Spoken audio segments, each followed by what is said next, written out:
An balimaw aw ni sɔgɔma an sira hɛrɛ la ala k'an tile hɛrɛ la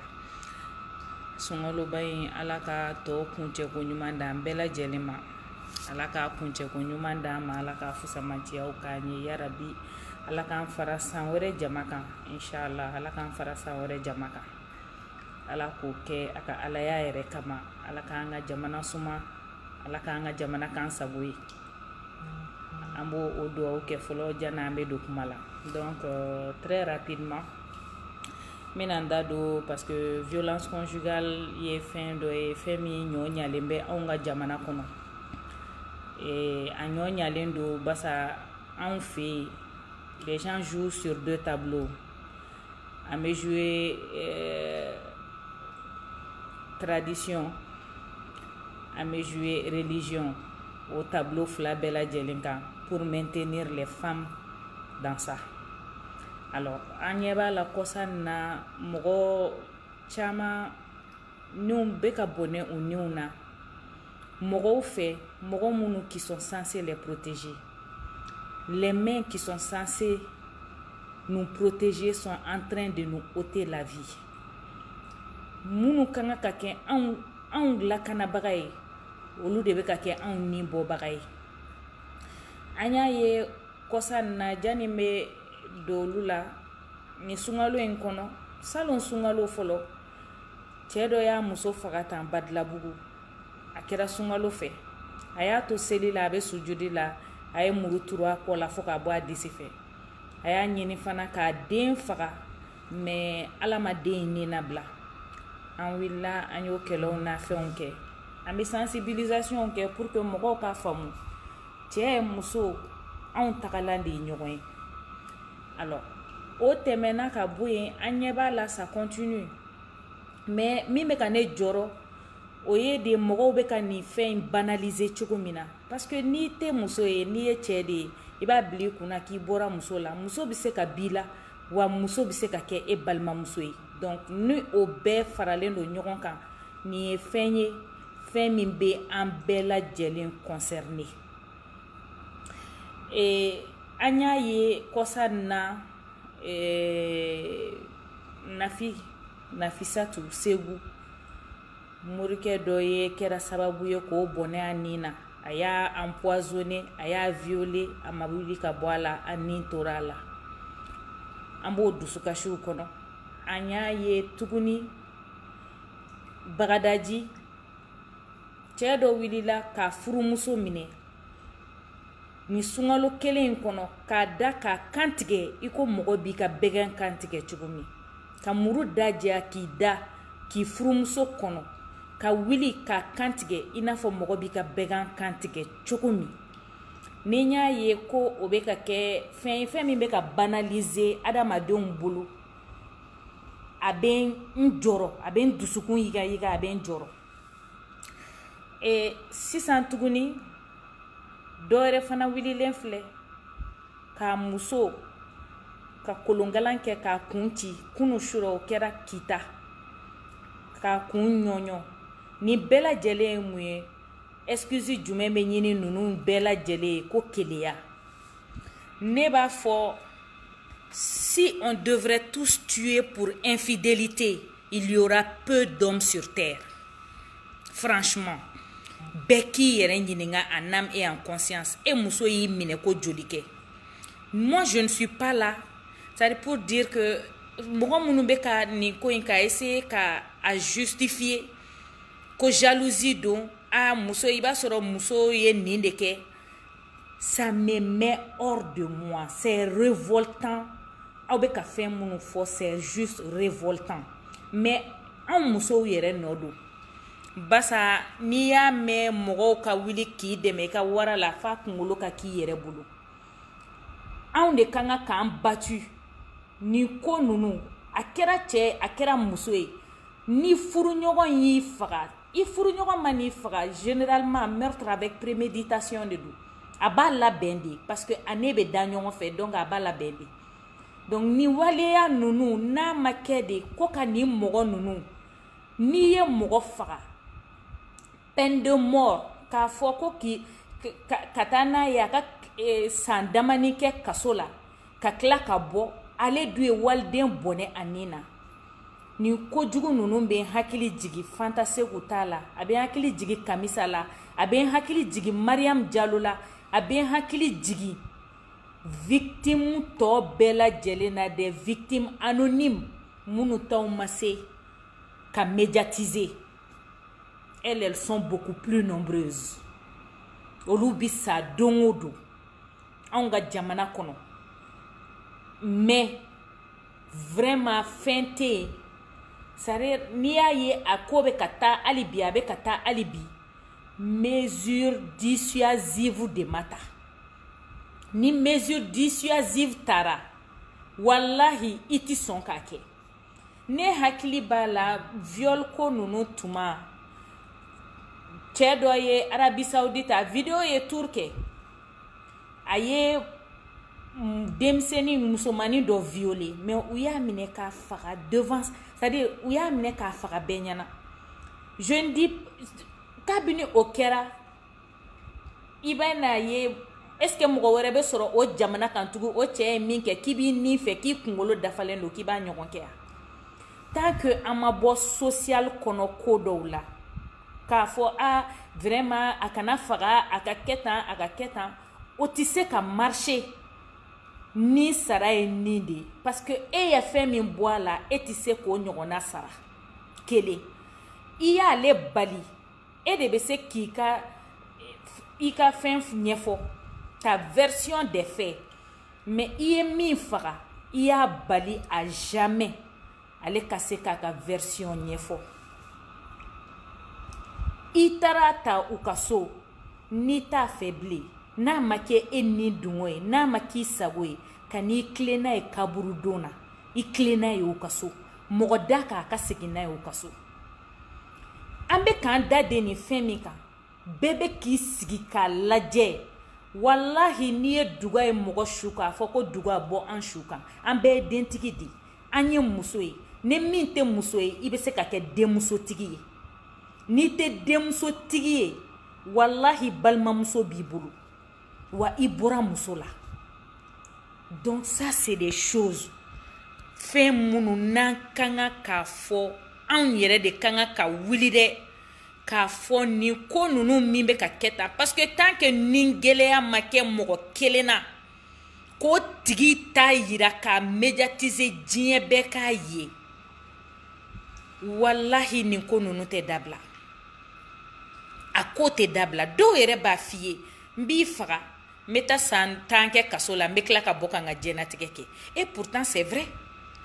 a bɛ ka min fɔ a bɛ ka tiɲɛ de fɔ wa a bɛ tila ka acte poser mɔgɔw de bɛ tila ka wuli hali e su yɛrɛ kalama ma don fɔlɔ ko a ye yafa a ma an ka ko dɔw lajɛ dɛ ko jugu tɛ bɔ dugu la gansan nin fɛn ninnu an bɛɛ lajɛlen ka nin kɛ an kungo ye n'i y'a ye mɔgɔ wɛrɛ ka so don min peut-être i t'a gravité dɔn ne b'a dɔn parce que je collabore avec ces victimes de violences conjugales je collabore avec elles n b'a dɔn u bɛ fɛn min kɔnɔ an dun ka jamana ye fɛn ye tubabu lajɛ i b'a dɔn fɛn min ye tubabu tɛmɛ anw na wallahi tubabu ye muso bonya wallahi tubabu ye barika don muso la tubabu ye muso gasi sigi wa a ye den gasi sigi mais anw de b'a fɔ anw de ye silamɛ ye silamɛya m'a fɔ maa si ye je mets quiconque au défi acte de barbarie minnu bɛ ka kɛ musow la ta ko silamɛya y'a a yamaruya cɛ ye a tɛ yen a tɛ yen a tɛ yen a tɛ yen silamɛya m'a yamaruya a fɔra cɛ muso yɛrɛ lafiyala je parle sous le contrôle des gens beaucoup plus avisés ka muso yɛrɛ lafiya ka muso bɔ fagali ni fɛnw na ko muso kana kɛ fɛn fagata ye ko n'i ye denmuso sɔrɔ i kana ɲɛnama su don o nana silamɛya de nan'o kɛlɛ ka bɔ jamana kɔnɔ ka diɲɛ kɔnɔ plutôt donc an ka sabali k'an référer silamɛya la tantôt dans notre société mɔgɔw b'u dogo silamɛya kɔfɛ tantôt u b'u dogo culture kɔfɛ ni ko fɛn fɛn kɛra i sigi dɛ a bɛ daminɛ tɛgɛɲa kelen de la o bɛ da i tulo kɔrɔ on va te dire non o tɛ furusakun ye i sigi. Moi qui vous parle mɔgɔ caman bolo ko anw filɛ nin association des femmes minnu ko an b'a ɲini musow furu ka sa jamais mais le divorce n'est pas une fatalité. Anw t'a ɲini furu ka sa la preuve anw ka jɛkuluw kɔnɔ i bɛ taa sɔrɔ fɛnw b'a kɔnɔ commission b'a kɔnɔ minnu bɛ pourparler kɛ ka tentative de conciliation kɛ cɛ ni muso cɛ ka sɔrɔ alaw ma se yɔrɔ jan fɛ. Donc anw t'a ɲini k'a fɔ mɔgɔ caman sont réticents, ils se disent que non ne muso wulila u ka fɛn na dɔrɔn u ka fɛn ɲiniw na dɔrɔn u ka droit ko kumaw la dɔrɔn u bɛ fɛ de k'u muso ɲɔgɔnw furu sa ka b'u cɛw kun. Ça c'est une manière pour vous de maintenir les femmes dans ça. Parce que malheureusement anw ka jamana yɛrɛ maa kalanbaga ma ca min kalanna o man ca. Alors kalan fana o ni kodɔn fana tɛ kelen ye minnu kalannen don n'i ko k'i bɛ kodɔnna fana sɛnsɛn ka bɔ olu la walahi bɛrɛ tɛ to i ka tɛmɛ bɛrɛ tɛ jigin i ka filen kɔnɔ a caman bɛ balannen to i ka tɛmɛ kɔnɔ. Ni olu fana b'o la muso yɛrɛ fana kalannen o fana ka dɔgɔn kosɛbɛ ka tɛmɛ a tɔ bɛɛ lajɛlen kan. Donc an b'a dɔn ko musow bɛ nin situation na c'est vous les décideurs vous les hommes. Aw de bɛ instance bɛɛ lajɛlen ɲɛma aw de bɛ présidentya la aw de bɛ premier ministreya la aw de ministrew ka ca aw de ka ca assemblée kɔnɔ aw de bɛ wajuliw kɛ aw de ka ca nin bɛɛ la. Donc c'est une manière de maintenir les femmes dans ça. Ka ni ko i bɛ taa non i sigi silamɛya ko muso k'i muɲu k'i ka sabali. Est-ce que silamɛya ko cɛ k'a muso bugɔ k'a bana? Est-ce que silamɛya ko cɛ k'a muso faga wa? Silamɛya y'o fɔ jɔn ye? N'an ko an ka kuma silamɛya yɛrɛ kan silamɛya ye mun de fɔ? N'i ye mɔgɔ faga silamɛya ko ka mun k'i la? Mais n'o t'aw arranger tuguni aw bɛ taa dogo fana culture fana kɔfɛ. Non muso minɛ nin na muso kɔni n'a minɛla nin na a ye nin k'a la a y'a kɛ tan a y'a furu sa a y'a don ta a bɔ ta. Ni cɛ minɛla o acte kelen na o sungurutigɛ n'o o manamana ko kelen na a bɛ f'i ye mun de bɛ kɛ k'i jaabi jɛya bɛnnen don saga la ni ba ye dɛ. Qui a entendu parler de mouton ou de chèvre dans le Coran? Jɔn y'a mɛn kuranɛ kɔnɔ ko cɛ ni muso que l'on soit homme ou femme n'i ye nin acte fɛn fɛn kɛ le péché reste le même. Le péché reste le même. Donc vraiment ko o da bɛɛ lajɛlen kulo kan an ka wuli an ka nin ko in an ka kɛlɛ an ka k'an kungo ye très rapidement an ka k'an kungo ye parce que ni i bɛ ko o ko la e yɛrɛ cɛtɔ e k'a imaginer e k'i den wolo k'i den lamɔ e den ka dɔ ka na e fɛ yen ka mɔgɔ ci e ma ko n ye fɛn y'i ka so min ye n diya e ka taa e k'o di o tigi ma jigiya kama fɛn bɛɛ kama a kana fɔ e ɲɛna k'o tigi ye i den ni bɔ a la i yɛrɛ k'a lajɛ i yɛrɛ la dɔrɔn e bɛ kɛ cogo di. N b'o exemple dɔrɔn de di o bɛ baara nɔgɔya n ma quoi i yɛrɛ k'o lajɛ e bɛ kɛ cogo di. Est-ce que n'i ye maramafɛn kɛ e bolo o yɔrɔ la k'o tigi jɔ e kɔrɔ o yɔrɔ la i t'a nin bɔ wa? Donc ne b'a nin bɔ. N'a fɔra f'i ye ko karisa i den di karisa ma furu la don o don a bɛ k'a bugɔ e b'i den farikolo banalen ye don o don parce que n'an ma exemple di aw ma ten a tɛ faamu e b'i den farikolo bunakinen ye don o don ko cɛ de bɛ k'a bugɔ yala a bɛ bɛn e ma wa? N'o tɛ bɛn e ma munna e bɛ k'a kɛ waliden na? Pourquoi? Ne m'a fɔ ko musow bɛ fɛn fɛn kɛ k'a bɛɛ ka ɲi. Non, ne m'o fɔ. Dafa ye Ala n'a ka kira ta ye. Dafa dan y'o di. An si dafalen tɛ. N'i y'a mɛn yɛrɛ aw bɛ furu ɲɔgɔn ma parce que e ko k'i dafalen tɛ nin ko k'a dafalen tɛ mais n'aw farala ɲɔgɔn kan k'aw bɛ ɲɔgɔn dafa. Furu y'o di. N'i y'a mɛn cɛ i bɛ da ɲɛfɛ so kɔnɔ anw fɛ yan muso bɛ da kɔfɛ e ni kogo cɛ n ko kɔrɔ de b'a la. o b'a yira de k'a fɔ ko ni binganikɛla donna so kɔnɔ e cɛ yɛrɛ sɔnn'o ma ni binganikɛla donna ni fagalikɛla donna mɔgɔ o mɔgɔ mana don e ko n'o ma e ni bɔ k'a ti se e muso ma cɛ bɛ da ɲɛfɛ kɔrɔ de b'a la dɛ kɔrɔ de b'a la wa o de y'a kɔrɔ ye k'a fɔ dɔrɔn ko n jamanen don ne de disi kɔgɔlen don n bɛ n da ɲɛfɛ o tɛ dɛ i bɛ k'i muso protéger de alors la main qui est censée nous protéger ne doit pas être celle qui nous ôte la vie. Ne bɛ fɛ musow bɛɛ ka nin phrase in ka publier u ka page kan. La main qui est censée nous protéger ne doit pas être celle qui nous ôte la vie. N'i y'a ye mɔgɔ bɛ kariya k'a da ka sunɔgɔ munna i tɛ taa sunɔgɔ mɔgɔ gansan dɔ kɔrɔ i b'i da min kɔrɔ ka sunɔgɔ o ka wuli dugukila fɛ k'i kantigɛ et les gens sont en train de vouloir justifier ça. Les gens, c'est-à-dire, on veut qu'à dédramatiser, on veut qu'à banaliser comme si c'était quelque chose de normal. Ben voyons, à mes sociétés sous du même qu'on a déshumanisé, faut casser le niveau ma. Na dun sumani yere la neni cɛw mana baro kɛ n'u ko a muso tɛ ɲuman kɛ muso bɛ mɔgɔ dusu labɔ muso bɛ nin kɛ u bɛ mun nin kɛ ne ko ok ne ye exemple ta u yɛrɛ denmusow kan an k'a lajɛ sous un autre angle u b'a fɔ ko non non non k'a tɛ se ka bɛn o ma a tɛ se ka bɛn i ma kɛ parce que o bɔra e la mun e muso in fana n k'a fana bɔra dɔ de la donc an ka sabali vraiment an ka nin ko in an k'a kɛlɛ an bɛɛ lajɛlen mɔgɔ kelen tɛ se parce que ni ancré la en kunkolo kɔnɔ kabini lawale quoi muso sɔn i ka bugɔ i denw bɛ barika mun na den min sɔrɔla nisɔndiya kɔnɔ wallahi o bɛ barika ka tɛmɛ den min sɔrɔla bugɔli kɔnɔ kan c'est-à-dire on est en train de faire comme si furu yɛrɛ dabɔra ɲani de kama quoi mais pourquoi nous n'aurions pas droit à ce bonheur-là. Pourquoi? Et on inculque ça chez les enfants dès le bas âge. Parce que quand tu dis à une jeune fille, oui, sabali, c'est comme si implicitement, il y a un jeune garçon, attendez.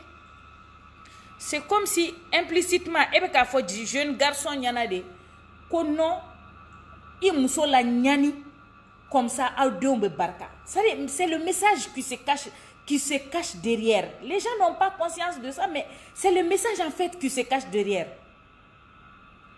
E be ka fɔ tuma min na musomani ye i be k'i den mara i be ka fɔ ay ou bien muso ye ayaw muɲu ay sɔn ka ɲani aw denw be barika aw bɛ k'a fɔ cɛw ye de implicitement a y'aw musow la ɲani a y'u tɔɔrɔ a y'u dusukun da tasuma kan n'o kɛra aw denw bɛ barika. C'est ça le message qui se cache derrière. Et vraiment il est temps ni message ninnu ka changer ten. Vraiment nous avons tous droit au bonheur. Pourquoi pas mun kama an bɛ ɲɔgɔn ɲani? Non mais franchement. Alors ça c'est vraiment un message que j'adressais à ceux qui essayaient de dédramatiser ou de banaliser ces meurtres-là. Muso fagali ko in an kana banaliser parce que a bɛ se ka bɛɛ sɔrɔ. À bon entendeur, salut. Ni bɔra ye les 22 recrues. Les 22 recrues mɔgɔ caman ye ne ɲininka vraiment ko hakilina ye mun ye dɔw y'a essayer ka explication caman fana di yan. Des gens qui sont proches de la protection civile, des gens de la protection civile, d'autres qui sont proches de... Voilà. Bon, bref. Pour moi, fin min kera koketa te wa fin te mi me se ka deme. Fin te mi me se ka deme. Parce que les 22 recrues, aw y'u ta di. Aw y'u ta aw tara n'u ye. Aw tara formation k'u kunna. Information k'u kunna et un mois après k'aw b'u bila ne bɛ fɛ k'a dɔn résultat jumɛn bɛ yen examen jumɛn bɛ yen n'o bɛ kɛ marika la ko o tɛ se ka kɛ Bamakɔ fɛn dɔ bɛ marika la min appareil dɔw bɛ yen minnu sophistiqués don ka tɛmɛ Bamakɔ taw kan ne bɛ fɛ k'o de dɔn aw taara ni walidenw ye k'u kun gana k'u bila ka formation daminɛ ka tila k'u lasegin c'est-à-dire militari ka na segin n'u ye hali mɔgɔ t'a dɔn k'u seginna k'u bolofɛnw t'u kɔ yen ka na n'u ye ka n'u bila yan dɔw ko k'a fɔra ko bana b'u la dɔw ko k'a fɔra n ye n ka avis yɛrɛ kun di n ko communiqué m'en convaincu la conférence de presse encore moins ni bana b'u la ne m'a fɔ bana b'u la ala k'an kisi ala k'an n'a cɛ janya mais adamadenya tɛ taa bana ni kɛnɛya kɔ n'o y'a sɔrɔ bana b'u la mais c'est encore plus grave aw ye min k'u la c'est grave mais n'o y'a sɔrɔ bana b'u la c'est encore plus grave parce que n'o y'a sɔrɔ bana b'u la ça veut dire que vous avez mis leur vie en danger ça veut dire que aw y'u ta ka taa n'u ye aw ka négligence do wa aw ka fɛn min do wa ka taa n'u ye ka taa u banabagatɔ u ni kun bɛ se ka to a la n'o y'a sɔrɔ n ko je dis bien n'o y'a sɔrɔ bana b'u la c'est encore plus grave aw ye fɛn min kɛ n t'a dɔn aw bɛ se ka explication min di nin ko in na papier bɛ se ka papier remplacer mais mɔgɔ tɛ se ka mɔgɔ remplacer sinon an b'a kalama examen papier de bɛ papier remplacer très souvent mais ka mɔgɔninfin kunturu ta ka mɔgɔninfin kunturu remplacer ça c'est une première vraiment ne dabali banna et il faut mettre ces enfants là dans leurs droits vraiment remettez-les dans leurs droits que justice soit faite aw ye u ta mɔgɔ m'a fɔ k'aw k'u ta anw kun t'a kalama u taara formation kɛ c'est vrai que an ye information ye an dɔw yɛrɛ ma la publier an ma poste k'a kan quoi de plus banal u taara u ka formation kɛ et un mois après aw b'olu la segin ka na ko bana dɔ b'olu la k'olu ka t'u ka résultat minɛ ne b'a ɲini u fɛ yɛrɛ ne b'a ɲini yɛrɛ mɔgɔw k'u organiser comme déjà dɔw y'a daminɛ ka ban même si n'an bɛ terrain ta en marche u k'u dɛmɛ u ka contre examen kɛ wa u kana taa kɛ ɲɔgɔn fɛ fana les 22 recrues u ka examen kana taa kɛ ɲɔgɔn fɛ parce que on sait, c'est-à-dire on ne sait même plus à quel sens c'est voué n'u taara kɛ ɲɔgɔn fɛ n'a fɔra les 22 recrues minnu fana kan k'o examen kɛ olu fana kana t'o kɛ jagokun ye ko k'anw de bɛ k'u ka résultat anw de bɛ n'u ka résultat bɔ aw tɛ wari dɔ di an ka fɔ nin bana b'u la on ne sait jamais parce que il vraiment mɔgɔ kan ka sigi ni fɛn bɛɛ ye donc u kelen kelenna k'u dogo ka t'u ka examen kɛ u ka contre examen kɛ ka na n'a ye et même là n'o fana kɛra ka a sɛbɛntiya ko fɛn yer'u la c'est encore plus grave parce qu'en ce moment aw y'u ka vie de bila en danger donc excusez et o ye ne hakilina ye les 22 recrues là concernant Jɛnɛ Sogodogo je pense que anw kɛra mɔgɔ jamakulu fɔlɔw ye minnu taara lajɛ beaucoup n'ont pas compris ce jour là mɔgɔ caman ko pourquoi ne taara Jɛnɛ Sogodogo la il y a beaucoup de mes amis qui se sont vraiment défoulés ce jour là sur ma page n y'u to ye sauf minnu ye danw sago n y'olu kɔni bɔn amiw na parce que i bɛ se k'i hakilina di bonya kɔnɔ karama kɔnɔ mara kɔnɔ ka sɔrɔ i ma dan sago ne y'a ye i ye dan sago e nana nenini kɛ ne ka page kan e nana ne yɛrɛ neni ko pourquoi ne taara mɔgɔ lajɛ mɔgɔ min ye nenini kɛ donc e yɛrɛ t'i yɛrɛ ɲininka e yɛrɛ fana ye mɔgɔ sugu jumɛn ye est ce que e yɛrɛ fana ni kɛnɛmala ka kan wa e bɛ ka fɛn min dénoncer karisa ye nenini kɛ a kan ka minɛ ok mais ko mɔgɔ dɔ taara o lajɛ o ma bɛn e ma e fana nana o tigi neni ko munna k'o taara neninikɛla lajɛ e yɛrɛ ye mɔgɔ sugu jumɛn ye yara e marala wa yara e yɛrɛ maralen don wa donc i yɛrɛ b'i ka i yɛrɛ lajɛ o la dɔrɔn o de la n ko minnu ye dan sago n y'olu bɔ n ka amiw na parce que ne n'olu mɔgɔ sugu tɛ se ka to ɲɔgɔn fɛ mais minnu ma dan sago n'u hakilinaw de fɔ ka dan o ma olu je pense que u ka commentaire bɛ yen beaucoup n'ont pas compris mais je vais vous dire quelque chose hali ni mɔgɔ ye fɛn wɛrɛ kɛ min kun tɛ nin ye muso don ne kun bɛ taa ka taa lajɛ n bɛ taa lajɛ n kun bɛ taa ka a hakili lasigi parce que an tɛ ɲɔgɔn jugu ye an maliyɛn damaw de don ne tɛ se k'a faamu mɔgɔninfinw bɛ se ka déshumaniser fo ka se niveau dɔ ma cogo min na ne tɛ se k'o faamu ne ko nenini tɛ fɛn ye fɛn min bɛ bɛn parce que n'a kɛra n yɛrɛ la a tɛ bɛn ma mais n kɔni tɛ bɔ k'i jaabi parce que ne ka éducation tɛ ne faw tɛ n baw tɛ dɛ n kɔrɔ minnu yɛrɛ bɛ réseaux sociaux sanfɛ o tɛ ne permet ka nin kɛ parce que ne y'o kɛ n tulo bɛ sama mɔgɔ tɛ kɔrɔbaya anw fɛ yen tulo sama ma kosɛbɛ. Donc moi j'ai été la première personne minnu m'a faamu ni ali wage ne ta ngo an ka organiser a ka négociation ka kɛ a don n y'a fɔ vidéo la ngo s'il le faut ngo jɛnɛ ka excuse publique présenter n y'a fɔ mais ce jour là mɔgɔw m'an faamuya tuguni c'est à dire minnu yɛrɛ fana ni jɛnɛ fana don olu fana ko pourquoi ne y'o fɔ pourquoi n y'o fɔ k'a ka excuse publique présenter. On aurait gagné du temps. C'est-à-dire il faut savoir anticiper sur les choses. Doka tel ni doye, hakili ko tuma do la doka tel ni doye, on aurait vraiment gagné du temps. A do me ka fo, moko chama ma fam. Ou ko pourquoi ne bo fo, pourquoi abe fo ka ke parce que ne bolo ni fen kera kaba. Fen re folo na fora kaba njota la dron. Fen a fura folo e mi o yafa deli. Karsa yafama karsa i dere lansenga yafama karsa ne yafama abe mogo grand c'est-à-dire ça démontre la grandeur de la personne ate mogo jigi mais on aurait gagné du temps ce jour-là no kunkera malien e mogo mi abe yafa on aurait gagné du temps a kuntena se fo bima mais il n'est jamais trop tard pour bien faire il n'est jamais trop tard. Donc, vraiment, je joins ma voix à celle de Djené pour demander pardon. Pour demander pardon, pas parce que moi j'ai insulté quelqu'un, mais pour demander pardon à son nom et au nom de toutes les femmes. Parce que nere wolo muso de, ni ye wolo muso e fendo be ni ya ya beka ki wolo muso nyogona bi toro. Ça c'est peut-être une déformation chez moi, mais o yen ketchoko ya di. Donc, ami unko famia. C'est pas parce que ne tara ne connaît mais qu'a fait de non fait mi kera ka nyena non mais entre nous ni geleya ye mogo e yere ka jate mine i yere la doro gere do ka e soro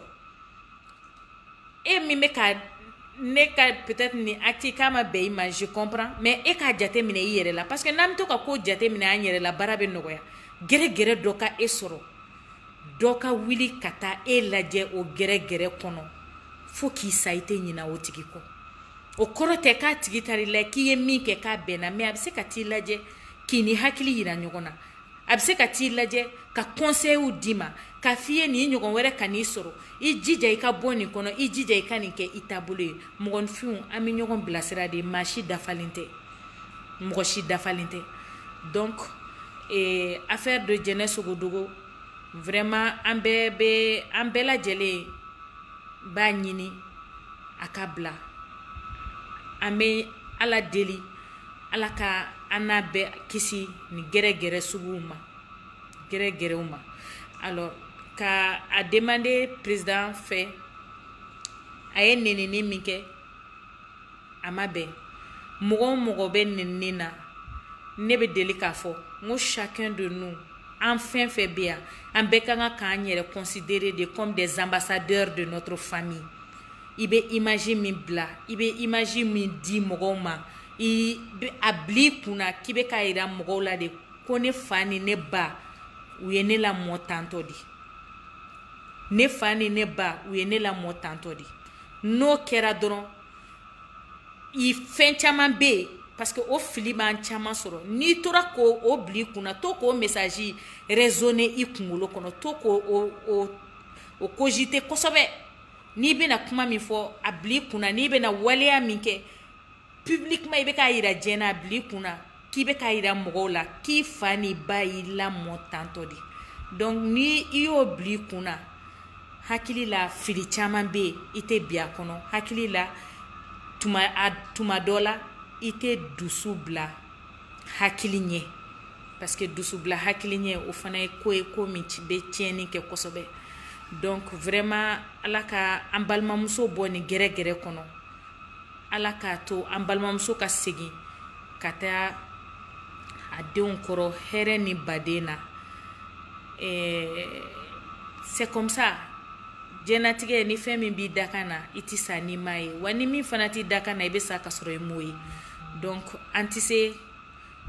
k'an réjouir. J'ai vu que mɔgɔ caman hali jɛnɛ ni minnu tun bɛ kɛlɛ la u bɛɛ lajɛlen ye message d'apaisement kɛ. Ça c'est une très bonne chose. Donc an si tɛ se ka mɔgɔ fana tɛ se k'a fɔ k'i b'i réjouir i mɔgɔninfin ɲɔgɔn ka gɛrɛ o ka kasara la k'i réjouir o la. Bon bɛɛ n'i kɛcogo don mais ne tɛ se k'o kɛ wa mɔgɔ minnu b'o kɛ ne tɛ se ka kɛ olu jɛɲɔgɔn ye ne t'o ko sugu ninnu cautionner. Donc bɛɛ n'i kɛcogo don bɛɛ n'i ka lamɔ don bɛɛ ye éducation dɔ de sɔrɔ janni i bɛ se réseaux sociaux sanfɛ. Donc an bɛ dugawu de kɛ nin ka kɛ fɛn ye fɛn min bɛ jisuma bɔn nin ko in kan a ka ban ten. Mais comme je l'ai dit encore une fois, on aurait pu gagner du temps mais c'est pas grave. Ala k'a ɲuman bɔ an b'o de ɲini Ala fɛ. N'o bɔra yen très rapidement concernant l'affaire de Tchɛbilen Dramé et la SEMA, je l'avais dit, j'ai dit ne ka soutien total bɛ Tchɛbilen ye. N soutien total b'a ye parce que on ne peut pas demander à un peuple aussi affaibli, aussi affecté par des événements douloureux qu'au kana diplomatie forte sur. C'est pas possible. Nous avons besoin d'une diplomatie forte. Forte, je dis. Sinon, en balimamuso min kun bɛ nga dɔgɔyama tɛ k'a ɲɛsin a ma mais on sent que changement caman donna Mali yɛrɛ ɲɛdaw la. Mali tagabolo an ka kow tagabolo la changement caman bɛ ka na et c'est positif. Et quand c'est positif, nous on le dit et on soutient. Ni négatif don an t'a soutenu mais si c'est positif n'a ka ɲi an b'a fɔ a ka ɲi. Wa fɛn min kɛra ne kuma bɔ ka kuma mais vraiment fɛn min don a ka ɲi. A ka ɲi mun na parce que anw ni ninnu mɔgɔw bɛ ka kɛ i n'a fɔ accord in signéna kunun de. Accord ma signé kunun n ka signéna 2015 de. De 2015 à nos jours jɔn ye accord kɔnɔfɛnw violer? Jɔn de bɛ ka violer don o don? Anw tɛ o. Est-ce que anw ka jamana est-ce que anw de don wa? Donc on ne peut pas continuer à demander aux gens, à nos autorités de continuer à faire la courbette devant ces gens-là. Ce n'est pas possible. O tɛ se ka kɛ o. An tɛ se k'a ɲini u fɛ ne bolo ne ni anw bɛ ka fɛn min ɲini an ka ɲɛmɔgɔw fɛ o de ye ni acte suguw ye wa n'olu y'o kɛ mun bɛ a fanga tɔ don u la mun b'a fanga tɔ don u la o ye anw yɛrɛ de. Comment anw bɛ n'u soutenir? An bɛ k'a fɔ Faransi bɛ siran jamanatigi o jamanatigi ɲɛ o ye maa min i soutenu don par ton peuple. Et cette fois-ci c'est-à-dire Mali yɛrɛ bɛ niveau min na il n'a même plus besoin d'opposition ni de majorité. Mali mago b'a den bɛɛ de la a kunkɔrɔ bi à son chevet. Mali mago bɛ a den bɛɛ de la. Donc ni acte sugu posera, par exemple ni acte sugu mana poser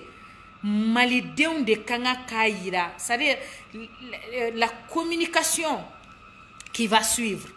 Acte minnu bɛ tugu nin ko in kɔrɔ, acte minnu bɛ tugu nin ko in kɔ o ye de k'a yira fɛn min kɛra tan anw ninganko de don, a jalen don anw ye wa anw bɛ nin de fɛ an bɛ nin de soutenir. Ni anw y'o kɛ a ka ca Ala fɛ ko caman bɛ olu tɛ se ka k'an na dɛ parce que ɲɛdɔnnaya caman bɛ k'i la n'aw diviselen de don. Alors moi je suis, c'est-à-dire j'ai dit fɛn min kɛra soutien total parce que hymne national tɛ fɛn ye an y'u ye ka yɛlɛ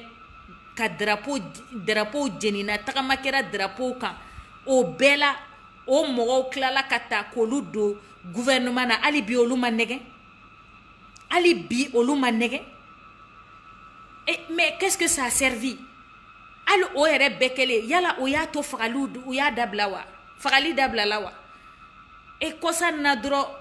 Azawad ka fait na anniversaire indépendance anniversaire présumé indépendance anniversaire ou ma trama drapeau ka drapeau jeni ku ka fait ka exposé sur les réseaux sociaux. Ça c'est une violation de l'accord. Accord mi yere ma unanimité ke jamana kono dembe ma so accord mi ma parce que il y a des points munu fanate be ni jamana kono deun keleme ka fait mi prévoir no esigika kuma ye sigika fo mi mena ke jamana in kono ko malden be ka sigi ko ka kuma an be kan hakilina fo pour que ka jamana boni ko in kono no e dialogue national mi mena ke. Mais il faut parler de tout ça. Il faut donner la chance aux Maliens munu kuma date munu bolo beka sekana ou beka sekanu ou ka jamana kungan ko kuma fo ka fo ni fin mi fleni na bebe na te be amise ka glan cogo mi nan klalo la nanga jamana bora nan klalo la nanka jamana boro o dinga kono min kadi mi e ibetay mi ja iboke parce que ne be ka Mali ke femi sisa Mali kele no yirisu ndodi yirisu mi branchi yiri na branchi chama e sigilendo ika branchi ka ne sigilendo nga branchi ka ale sigilendo aka branchi ka ni sigilendo aka branchi ka bebe kika branchi koni yira bebe kika branchi majamu bebe kita kumafo ay exemple la mere aw be sigilendo yiri sanfɛ branchi bebe ka branchi ka aw bebe branchi sanfɛ ni don nana kana aw sɔrɔ o la o tigi nana ni si ye a be ka yiri yɛrɛ ju tigɛ aw be mun kɛ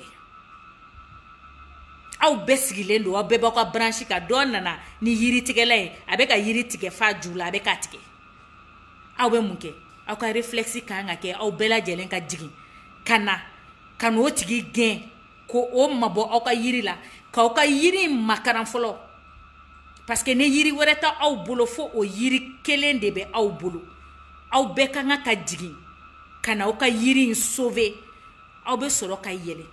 bɛɛ bɛ t'i ka branchi kan wa bɛɛ b'i ka kuma fɔ tuguni Mali kelen do ne bolo o de ye bi Mali kelen do ne bolo o de ye bi. Donc vraiment je dis nous tena ali prononcer kuma in kan mais j'ai vu un peu la tournure des choses. J'ai dit vraiment soutien total à Tcheblen Dramé. Ni fait mi kera, on est fier, Malien te mi ma sensation de fierté tellement en kun famana ni sensation de fierté nyogoma. Donc ko non ko nanye ni ke ne Malien ye ni ke alors Moussa Maratara nyo exemple doye Moussa Maratara nor la o fagalou kera alors fagali ma jokoy. Alors est-ce que pour autant on kanga ka continuer de ka courbette kera? On nous demande même plus de faire la courbette, on nous demande de ramper carrément. Ka ramper katakuma mogo katakumu fe et aye munya ani accord signé aye munya Malien bema so accord mina aye munya wani aya to adabla lawa et o yere temena ka boy applique l'application ma se ka ke folo mogo bala kanga sigi ka kuma folo. OK, mais entre-temps violation munu be ka ke ka drapeau jeni ka fe munu ke aye mune nya anyi. Est-ce que al na on continuera ko mogo kele o ménager